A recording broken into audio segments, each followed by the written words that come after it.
अस्सलाम वालेकुम वरहमतुल्लाहि वबरकातुहू। दोस्तों, उम्मीद है कि आप सब अच्छे से होंगे, ठीक होंगे। अल्लाह पाक आपको अपने हिफ्ज़-ए-अमान में रखे। दोस्तों, ये जो वीडियो स्क्रीन पे चल रहा है ये डॉक्टर ज़ाकिर नाइक साहब का है, क्योंकि इसके हर वीडियो में ना सवाल जवाब का सेशन होता है। तो पहले इसमें सवाल जवाब का थोड़ा सेशन होता है और उसके बाद डॉक्टर ज़ाकिर नाइक साहब जो बयान करते हैं वो कहते हैं कि जो नॉन मुस्लिम्स को इस्लाम के बारे में जो गलत फहमियाँ हैं उन गलत फहमियों को बता रहे हैं और उनको डिटेल में समझा रही है। तो दोस्तों, वीडियो स्टार्ट से लेकर एंड तक देखना। वीडियो अच्छी लगी तो लाइक कमेंट शेयर और सब्सक्राइब करना, और साथ में दोस्तों ये वीडियो ना शेयर करना है। तो अब करते हैं स्टार्ट आज का अपना वीडियो। आनंद है, मैं जोधपुर से आया हूँ। मेरा सवाल ये है कि आपने कल की अवतार के बारे में बताया था। उसमें बताया था कि मोहम्मद पैगंबर साहब कल की अवतार से बिल्कुल मिलते जुलते हैं। तो कल की अवतार विष्णु भगवान का ही एक अवतार है। उसके हिसाब से हम लोग जो विष्णु भगवान को मानते हैं, आप लोग भी विष्णु भगवान के एक अवतार को ही मानते हैं। उस हिसाब से आप सभी भगवान विष्णु को ही अल्लाह मानते हैं। जो आप खुदा कहते हैं वो भगवान विष्णु ही है। माशाल्लाह, बहुत अच्छा सवाल है भाई का। उसने कहा जब आप कहते हैं कल की अवतार मोहम्मद सल्लल्लाहु अलैहि वसल्लम हैं और अवतार विष्णु की दूसरी शक्ल है, तो आप विष्णु में मानते हैं। भाई साहब, मेरी पूरी तकरीर है मोहम्मद सल्लल्लाहु अलैहि वसल्लम का जिक्र हिंदू मजहबी किताबों में। पूरी तकरीर में आप सुनेंगे, उसमें मैंने साफ तौर से अवतार के मानी क्या है। अवतार जो कहते हैं भगवान की मूर्ति, ये आम हिंदू कहते हैं। अवतार संस्कृत वर्ड है जो आता है अव और त्र से। अव टू डिसेंड, त्र मतलब डाउन, नीचे आना। उसका मतलब है कि खुदा ने पैगंबर भेजा है। अवतार का सही तर्जुमा है पैगंबर। ये मतलब नहीं कि भगवान की मूर्ति या भगवान की शक्ल। अवतार की सही मानी संस्कृत में है पैगंबर। तो हम कहते हैं वो अल्लाह का पैगंबर है और अल्लाह का आखिरी पैगंबर। कल की अवतार जो जिक्र है आपकी किताबों में, कल की पुराना में, वो मोहम्मद सल्लल्लाहु अलैहि वसल्लम में, यानी मोहम्मद सल्लल्लाहु अलैहि वसल्लम आखिरी पैगंबर है। तो फर्क यह है कि अवतार की मानी आप जानते नहीं हैं। मैं पूछना चाहता हूं, आप मानते हैं मोहम्मद सल्लल्लाहु अलैहि वसल्लम आखिरी पैगंबर है? और भी पैगंबर आ सकते हैं। आ सकते ने, बहुत से आ चुके, 1,24,000, और मोहम्मद सल्लल्लाहु अलैहि वसल्लम आखिरी पैगंबर है। इसके बाद कोई पैगंबर नहीं आएगा। आपकी किताब में लिखा है कल की अवतार आखिरी पैगंबर है। हमारी किताब में लिखा है सूरह अहज़ाब में सूरह नंबर 33 आयत नंबर 40 में क्या मोहम्मद सल्लल्लाहु अलैहि वसल्लम आखिरी पैगंबर है। इसके बाद कोई पैगंबर नहीं आएगा। उसके पहले बहुत आ चुके हैं। आप मानते हैं मोहम्मद सल्लल्लाहु अलैहि वसल्लम आखिरी पैगंबर है? हाँ, आप मानते? आप मानते हैं कि खुदा एक है? भगवान एक है। आप मानते हैं कि बुत परस्ती गलत है, मूर्ति पूजा गलत है? आप मानते? मूर्ति पूजा गलत है, लेकिन आप अगर अरब कंट्रीज में जाके देखोगे ना, तो वहाँ पे जितने अरब भी कंट्री कंपनीज को हैं। छोड़ो भाई साहब, मैं हिंदुस्तान में हूँ, मैं बम्बई में हूँ, आप बम्बई में, टाइम बहुत कम है। मैं आपसे पूछना चाहता हूँ, आप मानते हैं क्या मूर्ति पूजा में? अरब कंट्री को छोड़ो, हम बम्बई शहर में, आप मूर्ति पूजा को मानते? जितने भी मुसलमान हैं, अगर उनके किसी के घर में जाके देखो ना, उनके अगर फादर चल गए हैं तो वो उनकी फोटो लगाते हैं। तो वो फोटो भी एक मूर्ति पूजा ही हो गई ना।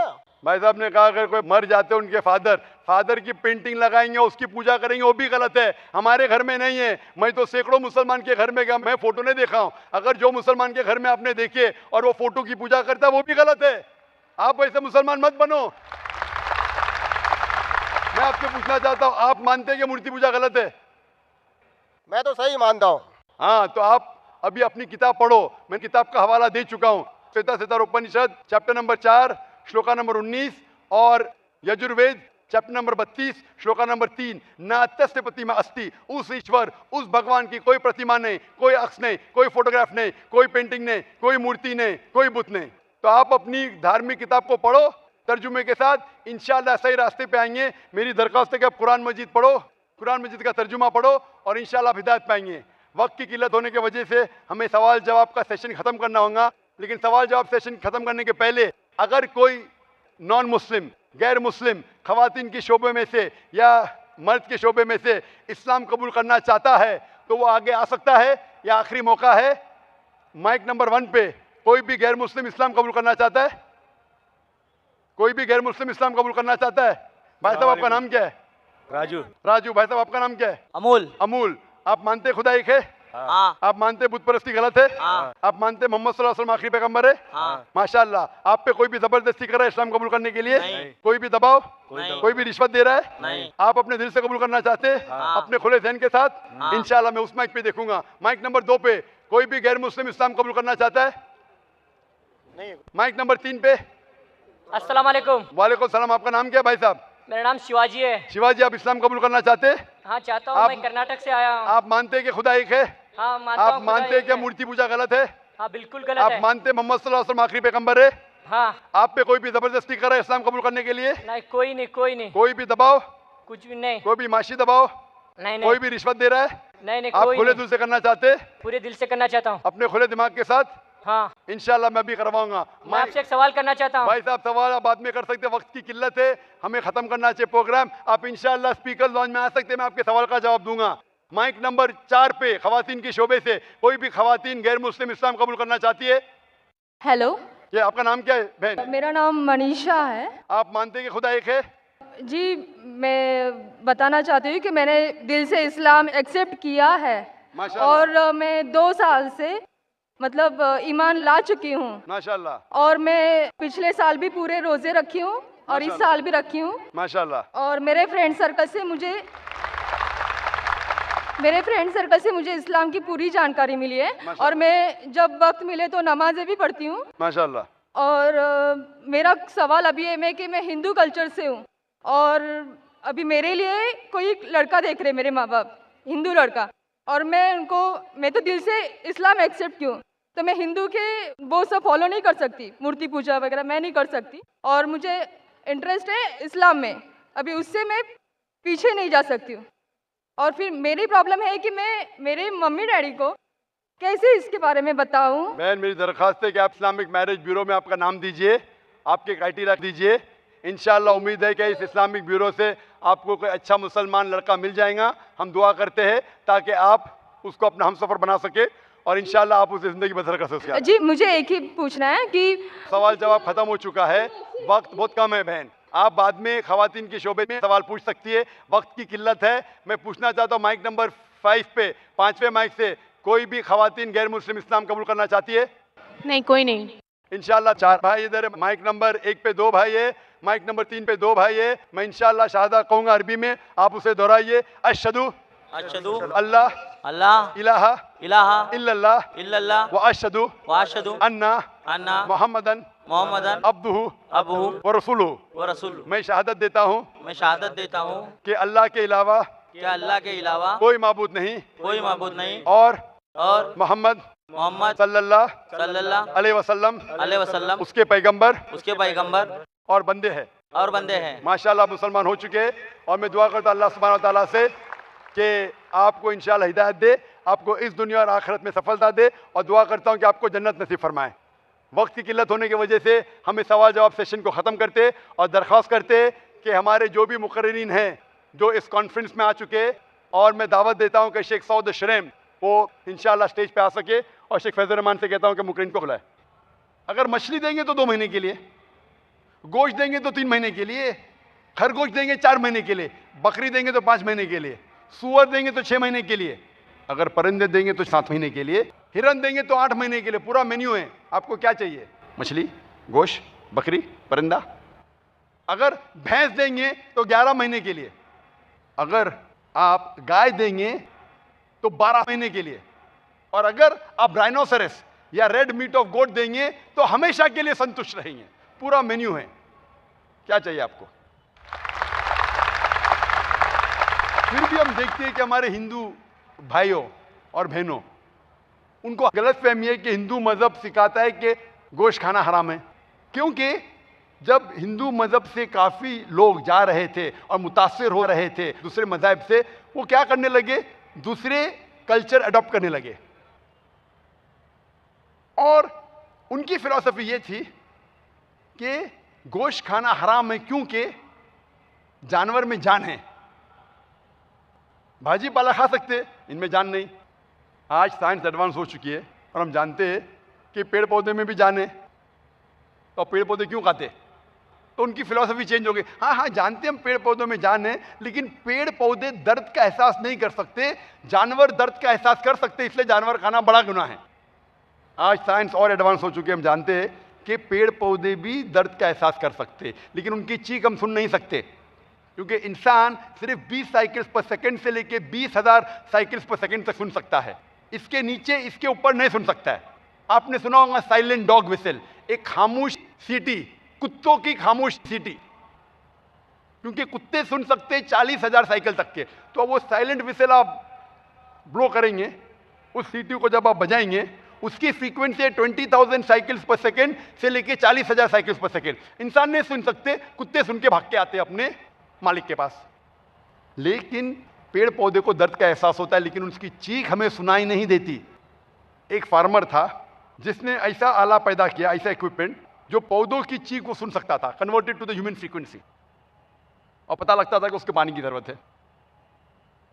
तो एक शख्स जो सबसे ज्यादा मुझसे बहस किया, हाँ जाकिर मैं जानता हूं कि पेड़ों में जान है, पेड़ों को दर्द का एहसास होता है, लेकिन ये पेड़ जो है, ये पौधे जो है, इनके पास सिर्फ 3 सेंसेस है, 3 सेंसेस है। जानवरों के पास 5 सेंसेस है, इसलिए जानवर का कत्ल करना और बड़ा गुनाह है। तो मैंने कहा बहस के तौर पर मैं आपकी बात मान लेता हूं कि पेड़ पौधों के पास 3 सेंसेस है, जानवर के पास 5 सेंसेस है, जानवर के पास 2 सेंसेस ज्यादा है। तो मैं उनसे पूछा कि अगर तुम्हारा भाई पैदा होता है 2 सेंसेस कम के साथ, वो बहरा और गूंगा पैदा होता है, ना सुन सकता है ना बोल सकता है, जब बड़ा होता है और कोई उसका कत्ल करता है तो आप क्या जाके बोलेंगे जज को, मिलॉर्ड कातिल को कम सजा दो क्योंकि मेरा भाई के पास 2 सेंसेस कम थे, वो सुन नहीं सकता था, बोल नहीं सकता था। आप तो कहेंगे जज को इसको डबल सजा दो, बेचारे मासूम को मारा है। इस्लाम में 2 सेंसेस ज्यादा 2 सेंसेस कम नहीं। इस्लाम में अल्लाह ताला फरमाते सूरह बकरा में सूरह नंबर 2 आयत नंबर 168 कि जो चीज जायज है वो खा सकते, जो तैयब है आपके लिए, जो अच्छा है खा सकते, जो नहीं अच्छा है नहीं खा सकते। Simple formula. और अगर इंसान गाय बकरी और भेड़ को खाना बंद करेंगे, इतनी तादाद में वो बढ़ते हैं, उनका जन्म होता है इतना फास्ट कि अगर हम बंद कर देंगे तो एक नया प्रॉब्लम पैदा हो जाएगा, ओवर पॉपुलेशन ऑफ कैटल। अभी तो ओवर पॉपुलेशन ऑफ इंसान है, एक नया प्रॉब्लम क्रिएट हो जाएगा, ओवर पॉपुलेशन ऑफ कैटल। और हिंदुस्तान में अगर गैर मुस्लिम गोश्त नहीं खाते, मुझे कोई गिला शिकवा नहीं, मुझे कोई गिला शिकवा नहीं, क्योंकि हर हिंदुस्तानी अगर गोश्त खाने लगेंगे तो गोश्त का भाव बढ़ जाएगा हिंदुस्तान में, तो मुझे कोई गिला शिकवा नहीं। अगर लेकिन कोई अगर ये कहता है कि जाकिर गुनाह कर रहा है गोश्त खाने के बाद, तो मैं ये जवाब देता हूं, नौवीं गलत फहमी इस्लाम के मुतालिक है कि कुछ गैर मुस्लिम कहते हैं कि अगर मुसलमान गोश्त खाते में कोई हर्ज नहीं, लेकिन ये मुसलमान जब जानवर का कत्ल करते तड़पा तड़पा के क्यों मारते? एक झटका फटाक मारना चाहिए, जानवर खत्म, खाते में कोई एतराज नहीं, लेकिन तड़पा तड़पा के क्यों मारते? तो एक मुसलमान एक सिख के साथ बहस कर रहा था। वो सिख बोला तुम मुस्लिम एकदम जाहिल है, बेरहम है, तुम लोग जानवर को तड़पा तड़पा के मारते। तो मुसलमान ने कहा हम मुसलमान मर्द के बच्चे आगे से अटैक करते, तुम सिख बुज़दिल है पीछे से अटैक करते। ये था बैटल ऑफ विट्स, हिकमा। लेकिन ये सही जवाब नहीं, ये जवाब सही नहीं कि हम मर्द के बच्चे इसलिए आगे से अटैक करते, ये बैटल ऑफ विट्स। सही जवाब है कि इस्लाम में हम जब ज़बिया करते हैं तो छुरी होना चाहिए तेज, ताकि जानवर को ज्यादा दर्द ना हो।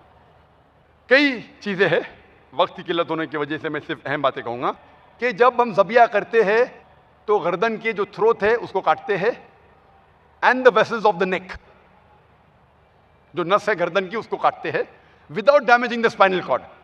जब हम ये करते हैं तो हार्ट पंप कर रहा है ब्लड को, हार्ट जब ब्लड को पंप कर रहा है और vessels of the neck damage होते, हार्ट पंप होने की वजह से चंद मिनटों में जो खून रहता है जिस्म में, जानवर के जिस्म में, वो बाहर निकल जाता है, स्पाइनल कॉर्ड को डैमेज नहीं करते। क्योंकि अगर स्पाइनल कॉर्ड को डैमेज करे तो वो नर्व जो ब्रेन को जा रही है, अगर कार्डियक नर्व कट जाएंगी तो दिल भी कार्डियक अरेस्ट, जो दिल को जा रही है अगर कट जाएंगी तो कार्डियक अरेस्ट होगा, खून बदन में जम जाएगा। हम खून को जानवर के बहाते हैं क्योंकि आज साइंस कहती है कि खून is a good media of germs and bacteria, toxin जिरासिम का बहुत अच्छा मीडिया है। अगर इसके साथ हम गोश्त को खाएंगे तो बहुत चांसेस है कि हम उसकी बीमारियों को खाएंगे। और इंसान और आसानी से बीमार हो सकता है। We are hygienic, we are scientific. और जब गोश्त में खून की कमी रहती तो वो गोश्त और दिनों तक ताज़ा रह सकता है। और लोगों को गलत फहमी है कि जानवर तड़पा तड़पा के मरते हैं। हम जब ज़बिया करते हैं तो खून का जो फ्लो रहता है ब्रेन को, उस हिस्से का जिससे दर्द महसूस होता है, वो कट जाता है। तो जानवर को दर्द नहीं होता है, जानवर तड़पता है दर्द के मारे ने, क्योंकि there is contraction and relaxation of the muscles. Muscles के कॉन्ट्रैक्शन और रिलैक्सेशन के वजह से, लैक ऑफ ब्लड के वजह से वो तड़पता है, नॉट बिकॉज ऑफ पेन, दर्द के एहसास से नहीं। तो इस्लामिक तरीका ज़बिया का मॉडर्न तरीके से कई गुना दयालु है और बेहतर है और साइंटिफिक है। 10वीं गलत फहमी जो इस्लाम के मुतालिक है कि कई गैर मुस्लिम कहते हैं कि आज की साइंस और टेक्नोलॉजी कहती है कि जो चीज़ आप खाते हैं वो चीज़ आप पे असर करती है। It has an effect on your behaviour. जो चीज़ आप खाते हैं वो आपके बिहेवियर को इफेक्ट करता है। और आप मुस्लिम लोग जानवर खाते और जानवर की तरह बर्ताव करते हैं। तो मैं कहता हूं इन गैर मुस्लिमों से, मैं बिल्कुल मानता हूं आपकी बात, जो आप खाते हैं आप पे असर करता है। इसीलिए हम मुसलमान भेड़, बकरी, गाय, दयालु, शांति, सलामती वाले जानवर खाते हैं क्योंकि हम सलामती चाहते हैं। हम शेर, शेरे बब्बर ऐसे फिरोशियस जानवर नहीं खाते क्योंकि हम वॉयलेंट नहीं हैं। हमें इजाजत है सिर्फ दयालु, शांति, सलामती के जानवर खाने की। Peaceful animals, the cattle, cow, goat, sheep. और अल्लाह ताला फरमाते कुरान मजीद में सूरह आराफ में सूरह नंबर 7 आयत नंबर 157, अल्लाह ताला कहते कि जो रसूल आपको हुक्म देते हैं कि ये खाओ तो आपको खाना चाहिए। जो हुक्म देते अच्छी चीज का वो अच्छी चीजें करो, और जो चीज गलत है और बुरी है उसकी मुमानियत है आपके लिए। जो अल्लाह के रसूल what he commands you to take you should take, what he forbids you should abstain from. अल्लाह ताला फरमाते सूरह हशर में सूरह नंबर 59 आयत नंबर 7 में कि अल्लाह के रसूल आपको इजाजत देते हलाल चीज की और मुमानियत करते हैं गलत बुरी चीजों से। और हदीस में आपको पता चलेगा साफ तौर पे किस जानवर खाने की इजाजत है, कौन से जानवर खाने की इजाजत नहीं, कई हदीसों में। और आप अगर सही मुस्लिम की हदीस पढ़ेंगे, सही मुस्लिम किताब शिकार हदीस नंबर 4752, और आप इब्न माजा की हदीस पढ़ेंगे चैप्टर नंबर 13 हदीस नंबर 3232 और हदीस नंबर 3234, इसमें लिखा है कि अल्लाह के रसूल कहते हैं कि वो जानवर जो कार्निवोरस है, जो गोश्त खाते हैं, जिनके नुकीले दांत है, वो आपके लिए हराम है। मिसाल के तौर पे शेर, शेर बब्बर, बिल्ली, कुत्ता, वुल्फ, भेड़िया। वो जानवर मिसाल के तौर पे चूहा, रैबिट्स विथ क्लोज, वो खरगोश जिसके नोकीले नाखून हैं।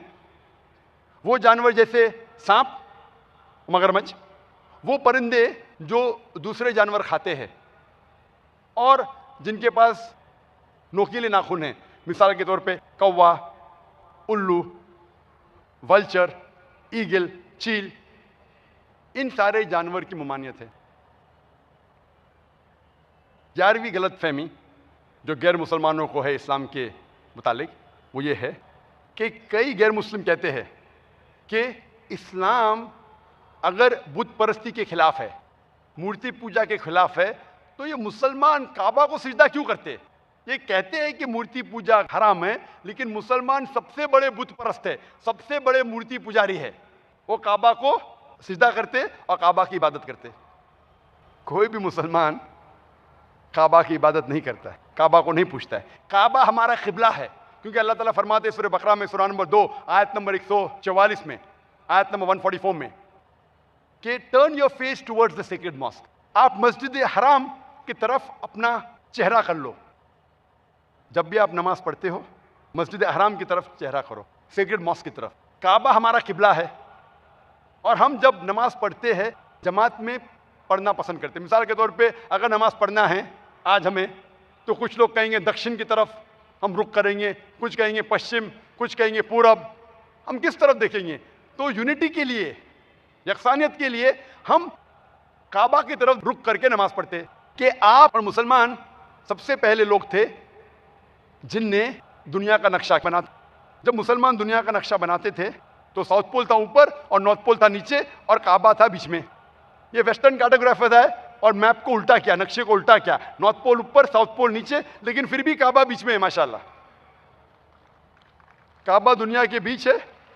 अगर आप नॉर्थ में तो साउथ में दिशा करके नमाज पढ़ो, साउथ में तो नॉर्थ को देख के नमाज पढ़ो, वेस्ट में तो ईस्ट की तरफ, ईस्ट में तो वेस्ट की तरफ। काबा दुनिया का सेंटर है। जब हम उम्रा के लिए जाते या हज के लिए जाते, हमारे लिए फर्ज है कि हम काबा का तवाफ करें। काबा के इर्द गिर्द तवाफ करना हमारे लिए फर्ज है। हम तवाफ क्यों करते? क्योंकि अल्लाह का हुक्म है, अल्लाह के रसूल का हुक्म है।